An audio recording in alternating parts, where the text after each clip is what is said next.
This question is from CBSE 2025 examination. The statement of the problem says, in the figure, curved lines represent equipotential surfaces. A charge Q is moved along different paths A, B, C and D. The work done on the charge will be maximum along which path? अब ये A एक path है, दूसरा path B है, ये तीसरा path C है और ये चौथा पाथ D है. So work done in moving any charge divided by the charge which you are moving gives you potential difference between the 2 points. So work done will be equal to charge into the potential difference. Now we'll see the potential difference for 4 different paths. A path के लिए potential difference कितना आ जाएगा? इस point का potential 10 volts है और ये वाला पॉइंट भी 10 वोल्ट्स वाले कर्व पर लाई कर रहा, तो 10 माइनस 10 ज़ीरो आएगा. फिर potential difference for B path में ये पॉइंट 10 वोल्ट्स पर है और ये वाला पॉइंट इस कर्व के ऊपर लाई कर रहा है और इस कर्व का पोटेंशियल जो है 15 है, तो 15 माइनस 10 मतलब 5 वोल्ट्स आ जाएगा.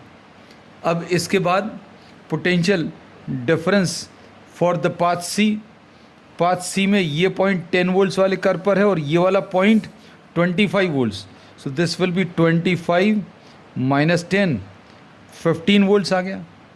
अब पोटेंशियल डिफरेंस फॉर डी ये अगर निकालना है तो this point is lying on 10 and this is lying on 20, so potential difference for D is 20 minus 10 which is 10 volts.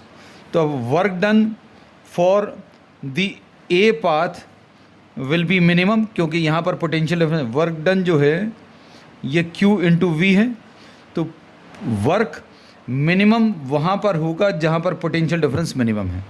तो पोटेंशियल डिफरेंस ए के लिए मिनिमम है 0, इसलिए वर्क 0 आएगा. और बी पर this will be 5 into q. Work for A हम चारों की निकाल दे रहे हैं. Work for A will be 0 into q 0. Work done for B will be equal to q into 5, so this will be 5 into Q. Work done for path C will be equal to Q into V is 15 volts, so this will be 15 into Q. And work done for the D path will be Q into VD, और VD की value कितनी 10 volts है, so this will be 10 Q. So work done is maximum on the path C, so C option is the answer.